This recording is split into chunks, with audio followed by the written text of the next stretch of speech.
Hello again, my lovely people, and welcome to another episode of Tea Time with Coach Felie. Today I'm doing something different, a cold brew for my Osmanthus oolong, one of my favorite tea. And today, that was good.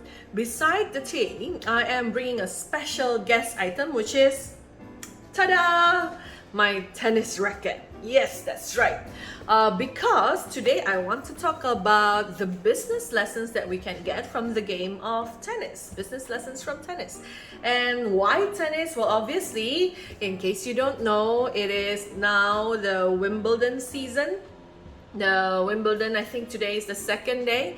It is one of the major Grand Slam, and it's one of my favorite, if not my most favorite tournament that I follow. And tennis is a game that my whole family have been playing since young. It is a game that my dad started really liking, and it is a game that he still loves to play if he can until today. So today I just want to draw the parallel between the top tennis players in the world and how those lessons from these top tennis players in the world can be applied into us when we are running our business. So let's start with the first one. I recall when I was very young, one of the things that was always drilled to me is that I have to practice so hard to just get my basics right. I've had to practice how many hundred strokes to make sure that I know how to hit a proper forehand and I know how to hit my proper backhand.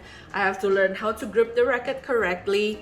How do I hold it when I'm doing forehand, and how do I do it when I'm doing my backhand?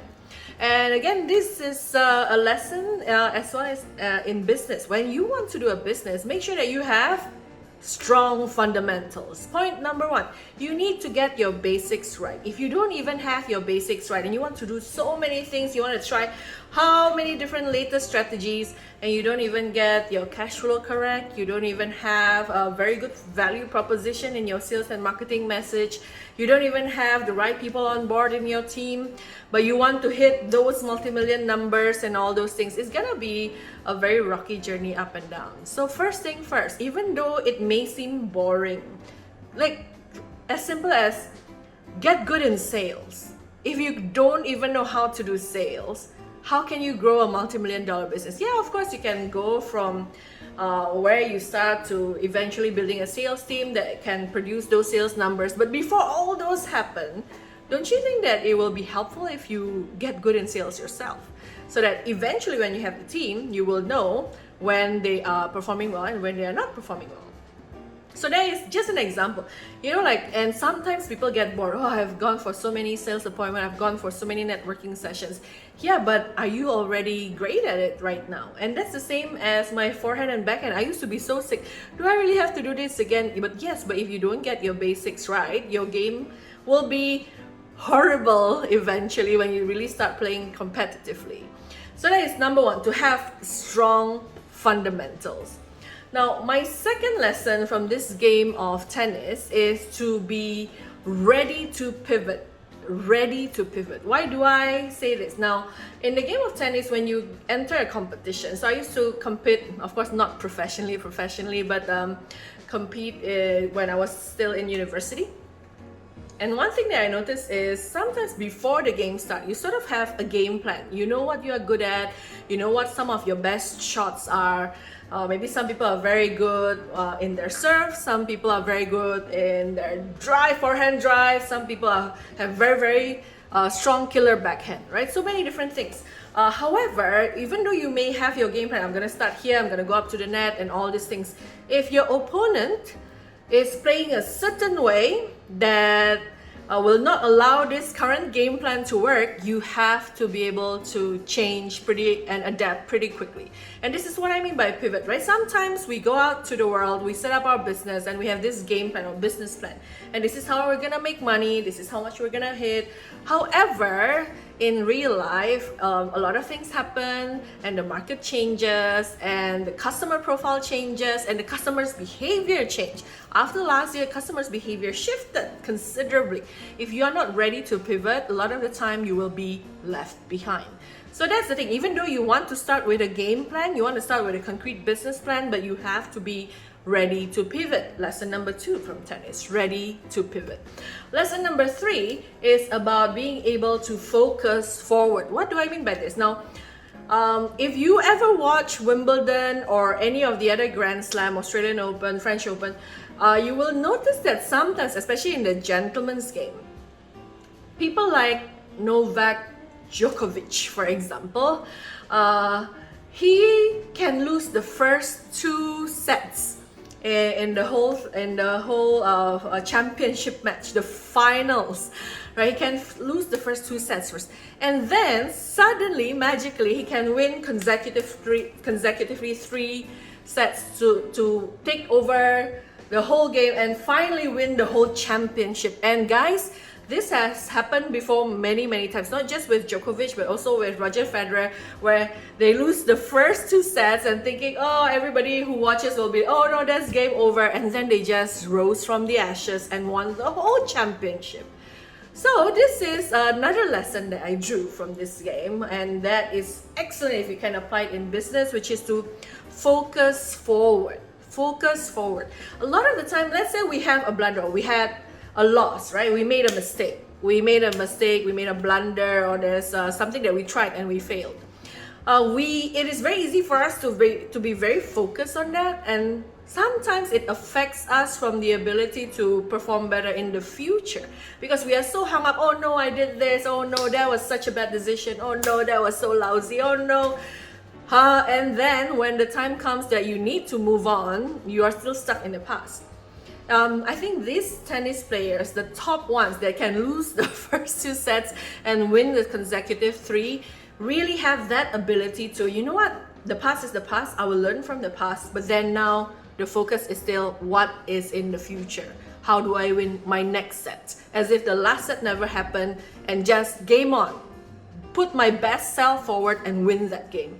So you know, that is the kind of mental strength actually that it takes to focus forward. But if you have that ability to, you know what, the past is the past, this is something that was not ideal, but now I'm just gonna move forward, and to make sure that in the future the outcome is better, it's also going to help you in your entrepreneurial journey, because otherwise you'll be held back so much by all the emotions and the pains of the past.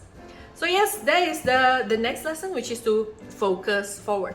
The 4th lesson is, I'm going to draw my inspiration from a female tennis champion, which is Serena Williams. She's probably one of the best of all time among the ladies in the tennis championship. And one thing that I really learned from her that is applicable in business is that you have to develop yourself in many areas. You have to develop yourself in many of your key areas that is necessary for you to win that championship. Obviously, she has won Wimbledon quite a number of times. And if you look at her, she's not just great in hitting the ball. Yes, she has a lot of strength. She built her stamina. I'm pretty sure she spends hours and hours just building her physical strength. Like the amount of power that she can hit that ball with, and on top of that, the stamina, how long she can run. And you can see sometimes, even if the opponent is very strong and in the beginning she's struggling a little bit, eventually she will still win because she has amazing stamina and no one else can go up to her when it comes to how long she can run and how long she can chase those balls. So yes, and I'm pretty sure that on top of that, she will also work on her mental strength, that she will not be deterred by a single mistake or single failure. I'm pretty sure that when she gets very tired, she will draw from this inner mental strength that made her able to go on. So that is what I mean by developing yourself in many key areas. Sometimes as a business owner, you don't just need to learn one skill. In fact, you have to be a generalist. And if I were you, I would try to develop myself in many different things, in my own mindset, in my skill set, as well as my ability to connect and build network, build relationship, the business side of things, the ability to manage money, this and that. Of course, you can't be good in everything, but the key areas, the fundamentals, you have to make sure that you continue to develop yourself over time. Because remember, the business can only grow as big as you. And last but not least, still related to the previous point, is that you have to stay coachable. Let's face it, guys, it's very hard for anyone in business to be able to have everything covered and to know it all.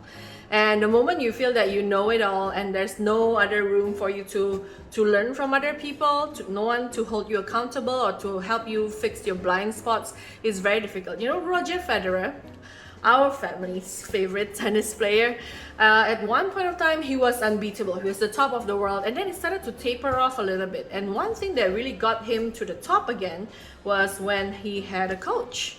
And the coach is not even necessarily a better player than him, but the coach is now able to point out certain things that he did not realize about his game that eventually helped him to get to the top again, and he remained at the top for many more years. And I think I heard that he's still the one that has earned the most. Like, his net worth is something like 500 million. And again, he had that dip in his achievements. He got a coach and he got himself back up. I myself also believe in that. I have people around me, my mentors, my coaches, who hold me accountable, who push me to be a bit better, and who I always learn from. So that's the last lesson, to always stay coachable. Like, never think that I know it all and nothing can be changed and nothing can be improved. I think once that starts, that's the beginning of your downhill journey. So those are my 5 lessons from the game of tennis.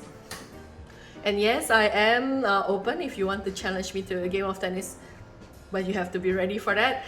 The first one was really to get your strong fundamentals. You want to get your fundamentals correct, know all your strokes, know all your basics in business very well. Number 2 is to be ready to pivot.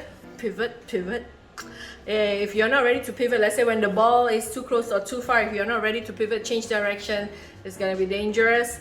Number 3 is to be able to focus forward, let go of the past, focus on how you can get better moving forward. Number 4 is to develop yourself all-rounder in a few different key areas, not just one thing, but a few different things. And last but not least is to remain coachable. And with that, enjoy your week, and I'm very happy to see that the number of cases are staying low nowadays. So I really hope that all of you also take care, stay safe, and yes, one day, see you in court. Ta-da!